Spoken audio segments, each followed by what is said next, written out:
Estévez, que é o libro de Baleas que temos aquí, aunque, bueno, vedes que é un pack moi completo porque trae, ademais dun libro, un cómic e máis un CD. Eduardo Estévez, por se non sabedes quen é, diei-vos que é o xenro de Marisol, da nosa socia de Terra de Outes, que foi moitos anos tamén membro da directiva, e seguiría sendo, pero, bueno, como ao final sempre estamos renovándonos, pois ela optou por apartarse para deixar entrar a xente nova, non? Na asociación, na directiva, perdón.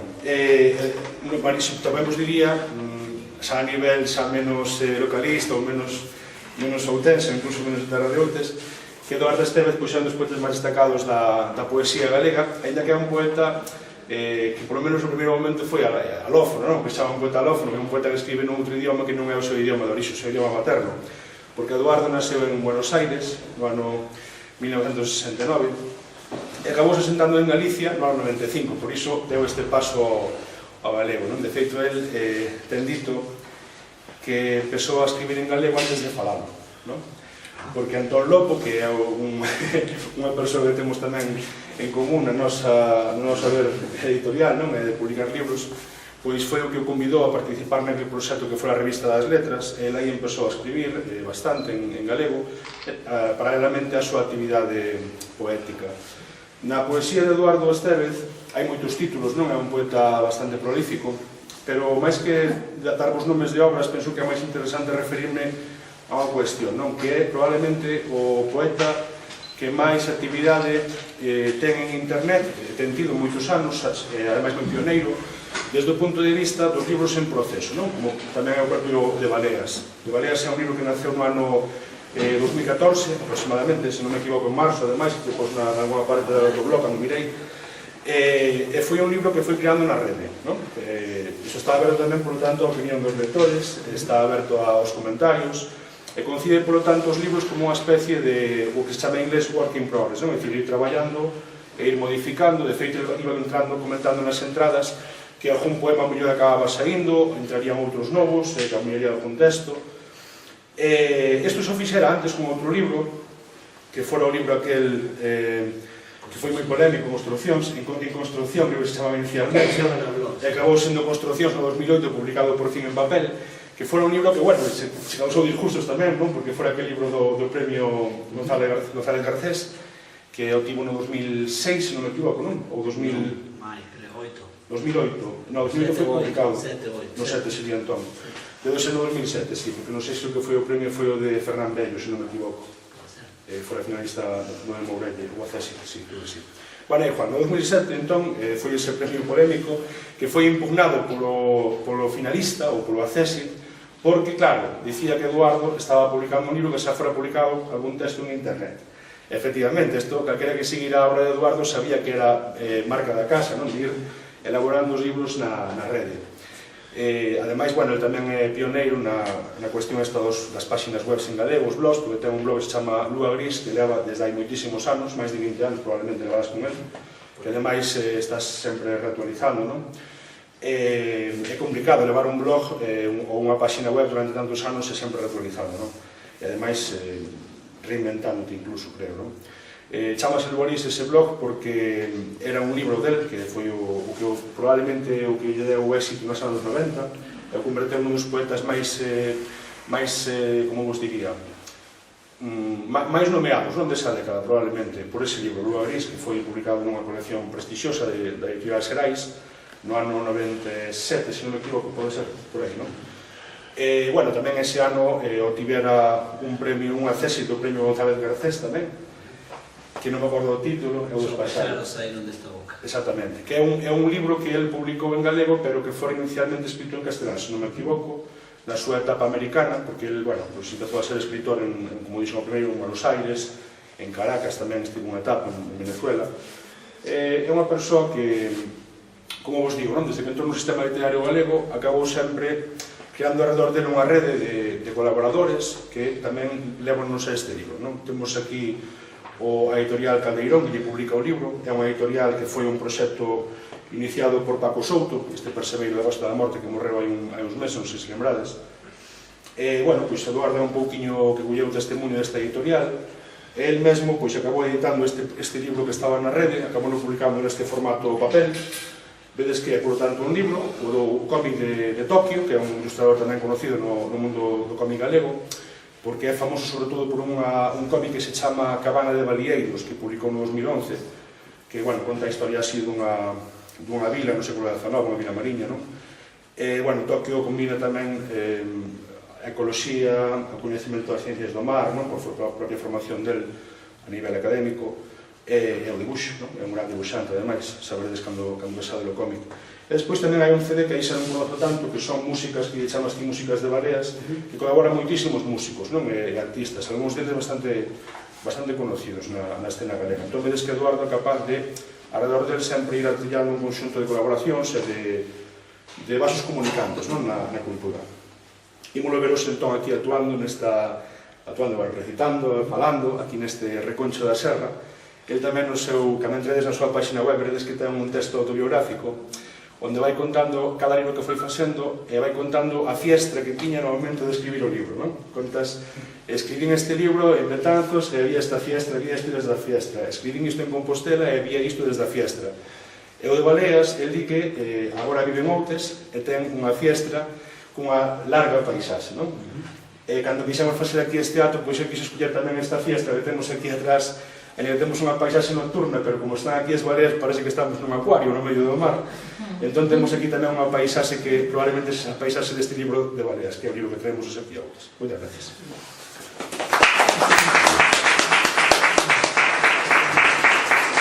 Ben, bueno, vou vos contar 4 cousas sobre o libro. A maioría xa o dixo Ramón. Gracias, Ramón. Gracias a Terra de Outes, gracias ao Concello, a Santos. Este libro, bueno, sempre me preguntan por que Baleas, non? E eu empecé a escribir este libro a partir de... Perdón, vou cambiar de gafas, porque non vou vexo. Puxen estas gafas para ler, pero non vou vexo. Bueno, eu empecé a escribir este libro, agora sí, nun momento en que me dei conta de que a ver, conto, cando eu cheguei aquí, eu cheguei despois de pasar 4 anos en Caracas, ¿sí? Estive 4 anos vivindo en Caracas e eses 4 anos que viví en Caracas non pasei no malo, porque non me gustaba o sitio onde estaba, non me gustaba a sociedade, non me gustaba a cidade, non me gustaba como se trataba a xente, non me gustaba. E entón eu montei un pequeno gueto aí entre o que os venezolanos chaman sureños, que non nos queren nada, argentinos, chilenos, uruguayos.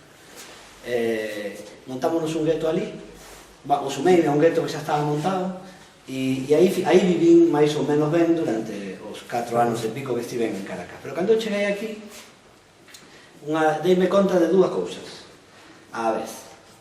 A primeira era que quería quedarme, e que para eso necesitaba integrarme. E a segunda era que fixera unha parvada, porque se ti tes oportunidade de estar 4 anos nun sitio e non intentas mínimamente contactar coa xente local, estás perdendo algo necesariamente, non? Ainda que non sexa bo, pero estás perdendo algo. Entón, pois, tomei a decisión de integrarme. Nese proceso de querer integrarme, unhas cousas que fixen foi arredarme dos argentinos. Todo o tempo presentábame argentinos e eu decía moi ben, moita gracia, moito gusto, e marchaba, non? Non quería saber nada cos argentinos. E eu fui facendo como unha distancia con todo aquilo, non?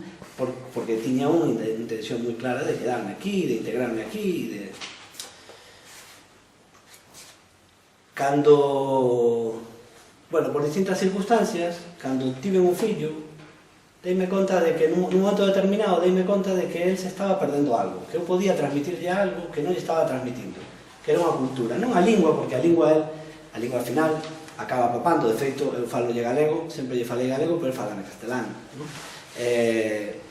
Pero sí unha cultura, eu podía transmitirlle unha cultura que non lle estaba transmitindo. E nesa reflexión empecé a buscar na literatura coa que eu empezar a escribir, digamos, non?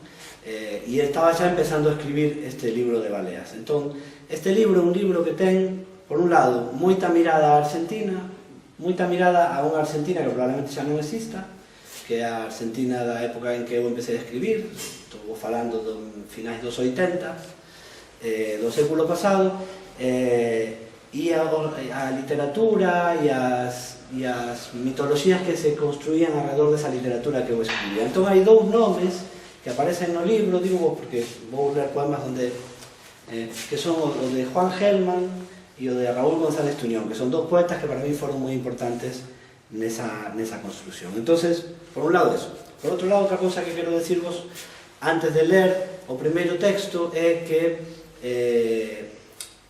eu creo que a nosa vida é moi distinta da de antes, non?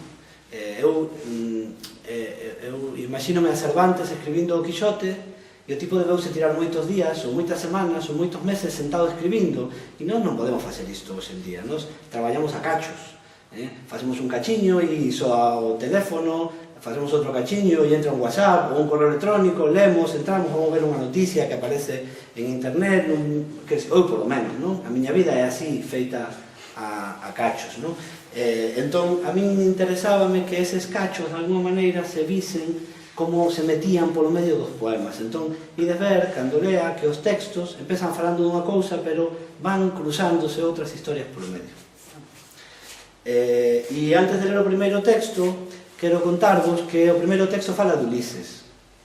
A mí interesábame Ulises neste proceso de recuperar a Argentina, porque me interesa a imaxe do personaxe este, que a pesar de que está vivindo un montón de aventuras tremendas, non? Boas e malas, el sempre ten a patria na cabeza, non? E sempre ten Ítaca na cabeza, e sempre ten unha paisaxe a que pretende volver. Eu non pretendo volver, pero de alguma maneira sí que pretendo volver con estes textos, non? Entón escribí este poema de Ulises falando de Ulises, e non de Penélope, pero resulta que cando o libro entrou na imprenta, xa estaba na imprenta, morreu Xoana Torres. Xoana Torres, non sei se a coñecedes, sabedes quen é, pero é unha poeta galega que morreu, pois, eso, a mediados do ano pasado, finais do ano pasado, que, entre outras moitas cousas, enseñounos unha imaxe de Penélope que non se quedaba esperando por Ulises, senón que decidía que ela tamén podía navegar, non? Entón, o que fixen eu foi, xa non podía modificar o poema, porque estaba na imprenta, pero fixen unha versión do poema diferente, que é a que leo nas presentacións dos libros, onde Penélope navega. E entón vou empezar por aí.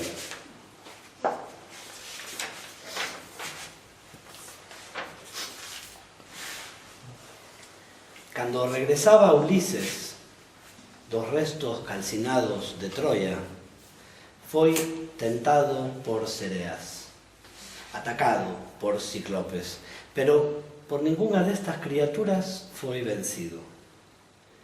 Navegou Ulises con valor ou inconsciencia, navegaron ele e os seus compañeiros moitos mares, e cando finalmente decidiu encamiñarse cara a Penélope, tornar á India, diría Gelman, de Aimé Bonpland, o naturalista francés, cando colleu por fin camiño á illa de Ceuta, ao lar, para deixarse morrer nese seu acubillo, aínda que tal vez xa non sexan nosas as cousas que deixamos atrás hai 1000 anos.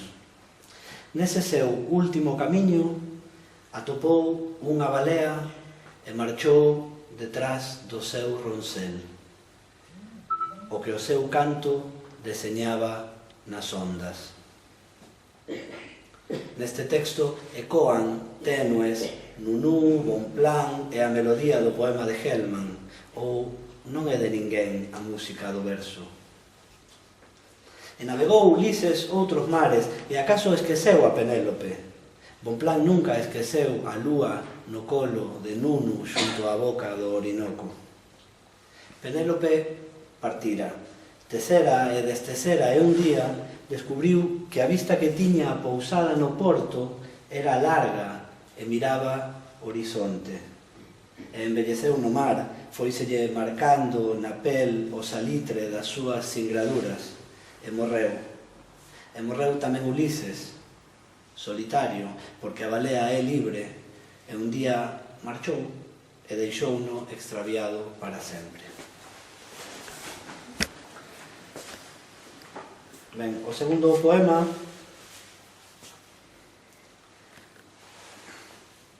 fala da miña primeira, bueno, fala, non? Parte da miña primeira relación coas baleas, que foi navegar ao lado de baleas. É unha experiencia que ninguén que a viva pode esquecer, porque bien maravillosa. Eu tive unha ocasión de navegar entre baleas na Patagonia e recomendo yo a todo o mundo. Navegar a carón dunha balea. Sentirse á vez feble e tranquilo. Estirarse como se fose posible percorrerlle a pel lisa e fría. A balea é metálica, treme no contacto ca man e produce melodías grises.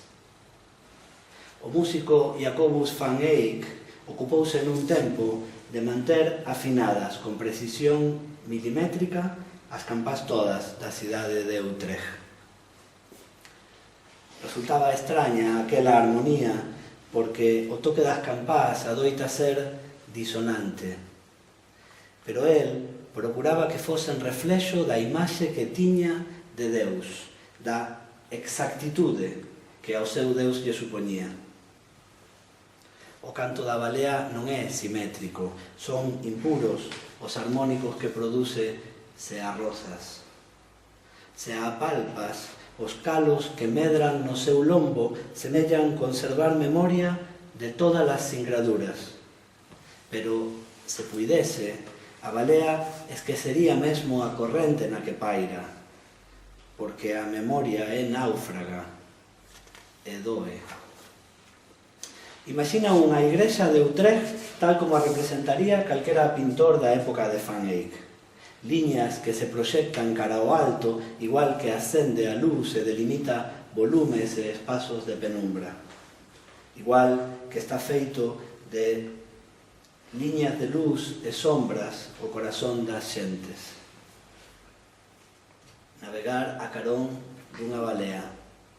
Sentir a fatiga toda da viaxe e o descanso de saberse imperfecto.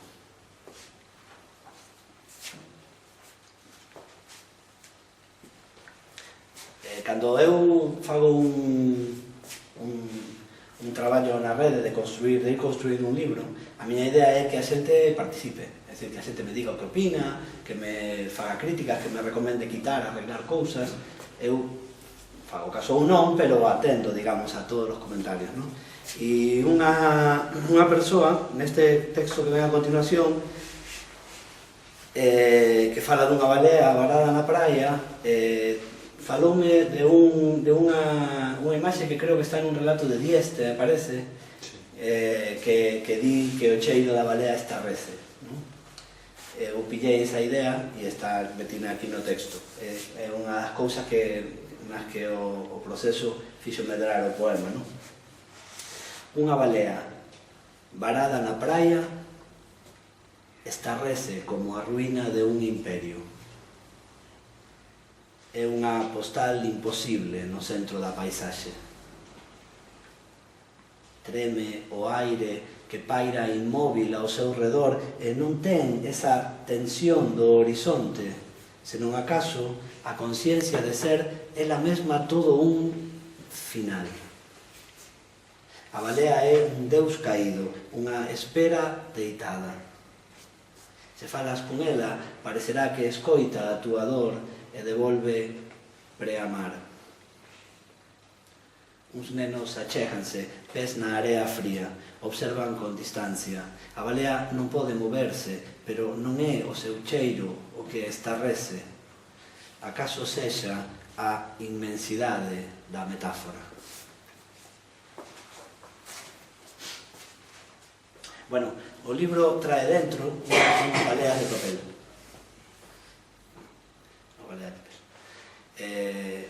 Fíxenas eu, cada unha, son 400. Deronme moito traballo, paseime todo o verán acabándoas, porque en realidad empecé antes. A historia da balea de papel é que cando eu empecé a montar a edición deste libro, sabía que quería meter unha balea de papel dentro e empecé a buscar modelos de baleas de papel pola rede e encontrei moitas, pero non me gustaba. Ademais, eu quería unha balea que se parecese ás baleas que eu vira, que son estas baleas, que digamos, que as baleas francas, que teñen máis por debaixo que por arriba da boca, non? Non sei se vos dades conta, este tipo de baleas, non? Que son máis grandes por abaixo que por arriba, non? E a maioría dos modelos de baleas que hai pola rede son baleas azuis, que teña aquel cabezón enorme e a boca de baixo pequeniña, non? Entón, bueno, buscaba e non encontraba. En realidad sí que encontraba, porque encontrei esta balea, pero non aparecían as instruccións por ningún sitio. Non sabía, e facer un origami sen as instruccións de plegado é moi difícil. Entón fui falar cunha amiga que sabe bastante de origami a ver se ela era capaz de facer a balea sen as instruccións. E díxome que non, que era imposible, pero que esta balea é... Díxome, esa balea é de Román Díaz. Digo, non, xa sei que é de Román Díaz. Sí, pero que Román Díaz vende convidado a un congreso de origami que estamos preparando para agora, para dentro de 3 meses, algo así, a principios do ano pasado. Entón podemos pedirlle que nos dé as instruccións da balea. E tal cual, ela ocupouse, conseguiu as instruccións do plegado da balea e además pediulle permiso ao origamista o uruguayo, para usar o seu deseño de baleas para o proxecto, non? Así que as baleas todas que están aí dentro fixen a seu a partir dese modelo. A anécdota simpática foi que cando volvín de Viro para Santiago, porque eu escribín, perdón, eu escribín o libro, o gordo do libro escribín en Viro, pero despois volvemos para Santiago, entón acabei no lá. E cando este verán, que pasamos aquí, volvemos para Viro, cando cheguei a Santiago, collín as baleas todas que fixera en Viro e gardeinas, non? E estaban todas gardadas, e cando o libro chegou da imprenta, que chegou todo por separado, sobre o libro, cómic, despois chegou o CD que se imprimiu en Barcelona, tuve que montar todo, non? Que montei eu na casa. Entón, pois había que poñer a balea dentro do libro, o libro, cómic, CD dentro do sobre, pum pam, cando acabei, quedaban 100 baleas de máis. Porque fixen 100 baleas de máis, é dicir, fixen 500 baleas, e por eso uso baleas así de marcapáxinas, porque teño un montón na casa que me sobraba. Bueno, esta balea é a única que non fixen eu, é a que fixo a miña amiga que me enseñou a plegar a balea con as instruccións de Román Díaz, pois é a que gardo aquí neste exemplar que é o meu. Bueno, este poema que vou ler, que é o penúltimo, fala de Juancito Caminador. Juancito Caminador é un personaxe que aparece en varios poemas de Raúl González Tuñón.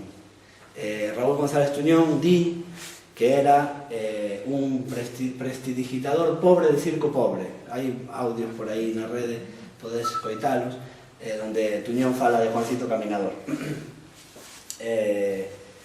E di que o coñeceu, en realidad non sei se é verdade ou mentira, e non me dá igual, non? En realidad é o mismo, se é verdade ou mentira, o que me importa é que é un personaxe moi bonito. Coñeceu uno nun bar, o tipo conta o truco da calavera que se come unha leituguiña, non? En realidad hai un coello dentro da calavera que é o que vai comendo a leituguiña, non? E que cando un día apareceu o coello morto, pois o tipo deixou, porque xa non tiña para facer o truco, non? E que Juancito Caminador chamábase así polo whisky que bebía, non? O Johnny Walker. Bueno, eu fixen este poema que di 3 imaxes de Juancito Caminador. Contounas así o poeta que viviu os seus soños e máis soñou no vivo e morto, e aínda así non soubo del nin a metade da imaginación do mundo. Unha. No centro da pista, unha mesa, unha cabeira, un coello. O ilusionista vende soños por 2 pesos, e cando a carpa do circo fica baldeira de asombros, o home agocha o seu tremor no abrigo gastado e mergúllase na noite. 2. Unha nena vestida de domingo esculca desde a primeira fila cada movimento do prestidigitador. E cando se apagan as luces e a carpa fica baldeira, a nena desaparece, deixando tras de sí un roncel pálido. 3. Na barra dunha taberna, nun porto máis ao sur, o ilusionista escoita a historia maravillosa e certa do mariñeiro que avistou unha balea no trebón. Semellaba vagar tan extraviada como o barco no centro da chuvia mesta, das ondas salgadas, do vento irreflexivo, da bruma que recende a argaso. A curva gris do lombo era unha luz no negror do vendaval, erguíase brillante e volvía a diluirse no mar como un destino. E para rematar, o poema sobre Magalláns. que no empeño por arrodear o mundo e acadar as illas das especias, arribou, sen sabelo, a terra de Baleas. Era inverno árido, ou acaso non é posible imaginar outros veos para aqueles territorios? Imagina que crees que o mundo é máis extenso do que dictan os mapas. Colles un barco que é pequeno se o comparas co horizonte. Cal é a dimensión da túa certeza? Cal o límite da ousadía e do azar? Imagina os ollos daquel home pequeno ao chegar á Araucanía, toda aquela vasteza erma. Podes supoñelo diante deses animais a deambular en a enseada inhóspita e súa e preciosa. Pavor ou calma nacería dos seus cantos. Pero o destino de Magallanes era aínda longo e resistiu aquela armonía insólita e continuou viaxe incerta. Ou acaso albiscara ante aqueles seres ilimitados a fronteira do seu valor. Partiu, puxo proa máis ao sur na teima do paso procurado. Atopouno e herdoulle o seu nome e nomeou Pacífico o océano que había ao cabo. Imagínate que as forzas no límite, despois de atravesar todo o mundo coñecido e ao contornar as marxes, descubrir outro horizonte aínda máis esgotador. Aquel novo mar enfrontou Magallanes e dobregouno tamén, pero morreu sen sabelo. No estrondo da batalla, na lanza que o atravesa, volveu a escoitar o canto das baleas. Música de fondo para a mágoa de quen morre privado da certeza de que aquel fose ou non o seu horizonte. Moitas gracias.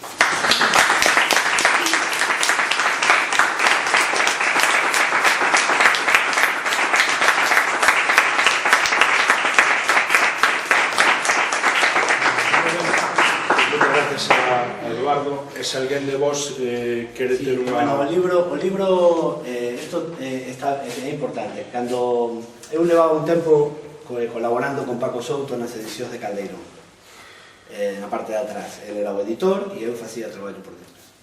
E el ofreceume publicar este libro en Caldeirón.